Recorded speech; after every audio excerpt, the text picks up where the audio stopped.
น้ำมันกินอยู่ได้แหละ ดาวมันเลี้ยมเดียวก็พัดออกมาพัดเลี้ยมเดียวนะบ่ได้บักพัดมันต่ำเสาไหน ใครก็ได้ใจกับพัดนี่นะ มันต่ำเสาต้องเขาตัดแล้วดิ น่าหน่อยเนาะเป็นเด็กตา เอาล่ะเจ้าแก่เสือนี่นี่นะ ที่จ่าแต่งเสียเรียนเลยบ่ได้เล่น เอาไปไว้ร้านก็บ่ได้ เป็นยังก็ทราบเราบ่ได้ไปบ่ได้ ผ้ามันสิเบลอ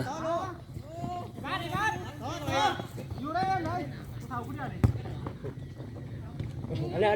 วรู้นะลูกยิง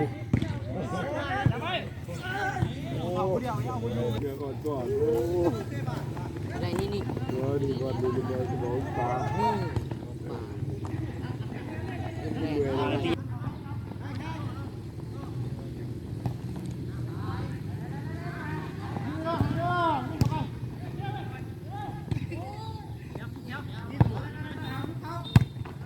น้ำเสือเหลืองนี่ที่มาเด้ยังเดี๋ยว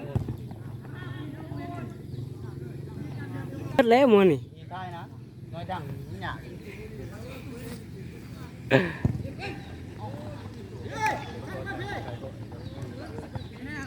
จอยนิดนี่เดี๋ยวบอกเสียเดี๋ยวอย่ามัดว่ายิงเลยหยาเลยตุ้ม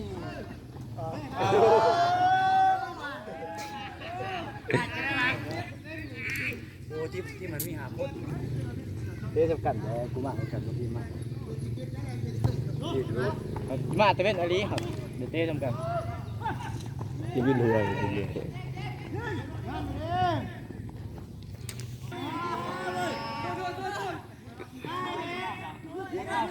เจ้าไปเลือกเอาคนน่ะเจ้าเขาเรียบร้อยได้หล่อได้อะไรหล่อนะโอ้เกมพักเกมโอ้อะไรแอบน้ำจะเด็ดจุดขาดดึงไรโอ้คะแนน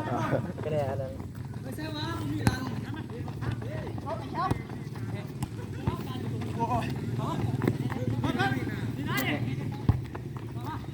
แห้งในกูบันก็เดี๋ยวเบิร์ด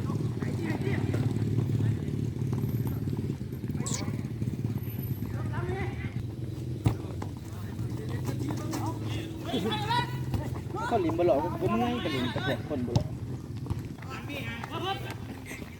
โจ้เจ้าเรียบร้อย เอ้าเรียบร้อย ก็หน่อยมันได้ลิ้นไปแลกต้องลองเป็นแลกเจ้าเอ็มบุกขึ้นสูงนะเอ็ม